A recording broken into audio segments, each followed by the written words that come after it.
This morning I'm speaking on the mystery of God's kingdom. The mystery of God's kingdom. And I'm reading from the book of Matthew chapter 6, verse 33. Matthew chapter 6, verse 33.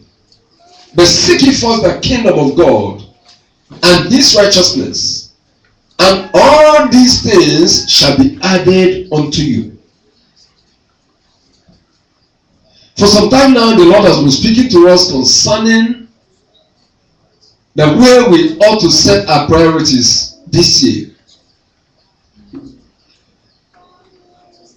From the messages and the exhortations we have received so far, it is clear that the Lord gave these instructions or this counsel so that those that hear him, those that fear the Lord, those that seek the Lord, will know how to order their ways right. Why? Because the Lord has decided that he wants to bless his people. I want you to know something, that when God decides to bless people or to visit his people, he will begin to stir them up with words. In the Old Testament, he will begin to send the prophets to call their attention to certain things that the Lord has in mind, or the things that the Lord wants them to begin to, take cognizance of. And when they begin to speak to the people, the kings or the people that fear the Lord will gather. I want you to know that that was how Jonah was sent to the city of Nineveh to go and preach. And what was his message? That Nineveh had only 40 days to live. Only 40 days, Nineveh shall be destroyed. And the prophet came to the land and started proclaiming the counsel of the Lord, or the word of the Lord, to the place. But they did something. They responded. The king gathered his citizens and they cried out unto the Lord, and put the war sackcloth and brought themselves into ashes, humbled themselves before God, and God turned away the judgment.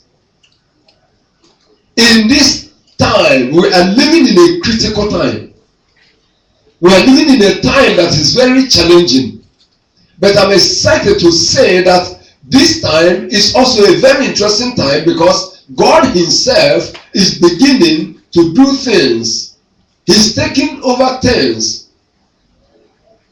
I want you to know that this year marks the beginning of God's intervention, the beginning of God's, invasion. For some time, we were told that the devil invaded the world.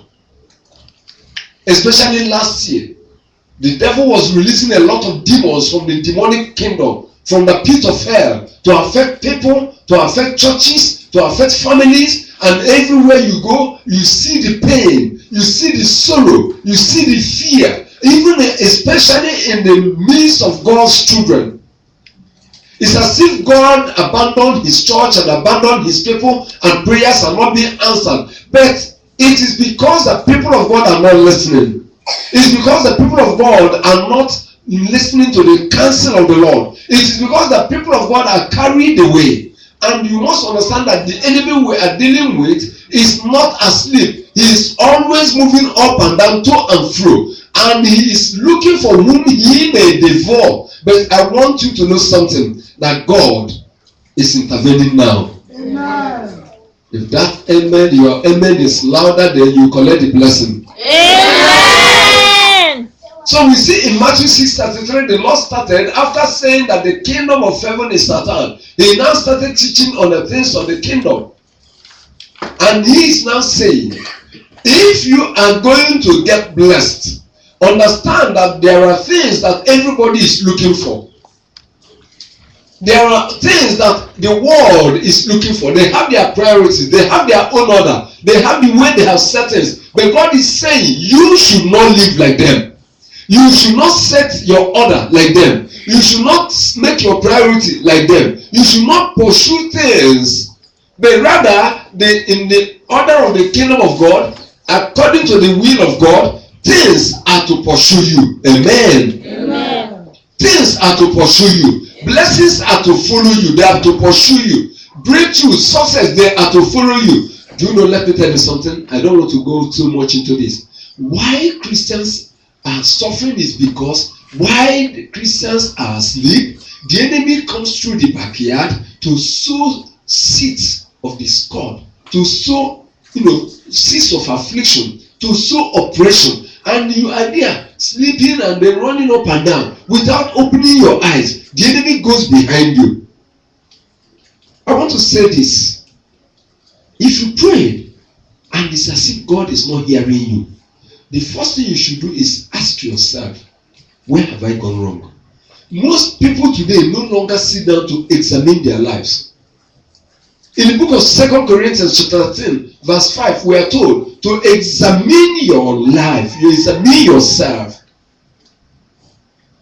And until you sit down to examine yourself, you will not discover what you ought to discover. Until you sit down to examine yourself, you may not discover that the things that the enemy is already doing from behind you. Remember that the Bible says that this blessing shall pursue you and overtake you. Now, anything that is pursuing you to overtake you will not come from your front. Understand that. Anything that is pursuing you will pursue you from behind you. And anything that is going to work against you will come from where? Behind you. It's something you don't suspect. Something you may not know about. Something that you don't even believe is around you. So it comes from behind you because you will not suspect it, you will not see it. So if the blessings of God are coming to follow you, pursue you, and overtake you, understand that the enemy that wants to hinder you from experiencing the blessing of God, experiencing the favor of God, experiencing the mercy of God will also come from behind you, where the blessing is coming from. Hallelujah. Amen. I believe God is speaking to somebody this morning. Yes.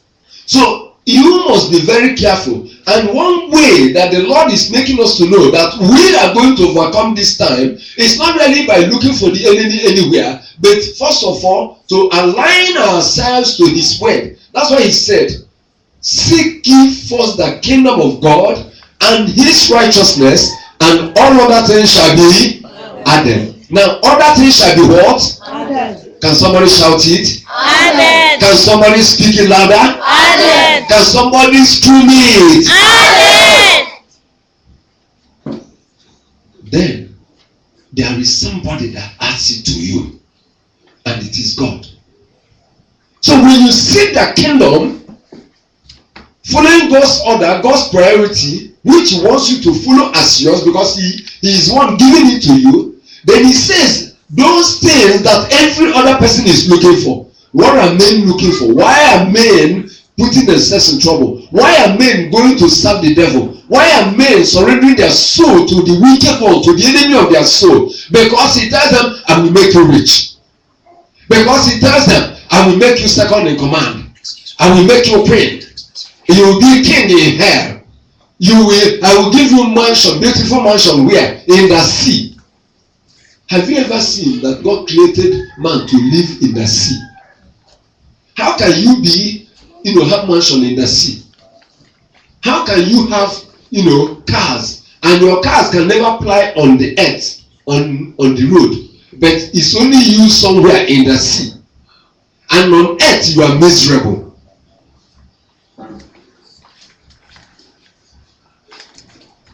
The world look for these things, but God said, if you are my child, you should not look for them. They are to be added. They will be added to you. Hallelujah. Amen. So I want us to know that this is the counsel of the Lord to his people. The Lord is giving us this counsel so that we must understand that the first thing and the most important thing in your life is to desire the kingdom of God. Can somebody say desire the kingdom of God? Desire the kingdom of God. He said seek. To seek means to desire. To seek means to search for. To seek means to discover. To seek means to grab it, to possess it, to enter into it. God is saying seek something. Now if he says seek wisdom, what he's asking you is not to pray for wisdom and possess it. Desire spiritual gifts. That's the word. Desire. When he says desire, what does it mean? For you to go out, seek it, ask God, and receive it, possess it, and make good use of it. And the Lord is saying, seek first the kingdom of God and his righteousness, and all other things shall be added. So to seek means to desire, to search, to discover, to possess it with all your heart. And remember, if you do not seek God with all your heart, you will not find him. Because the Bible says, the Lord said, ye shall seek me and find me when you seek me with what? All your heart. Why are people not getting blessed? Because they are not seeking God with all their heart. Yesterday, as I was walking, I was watching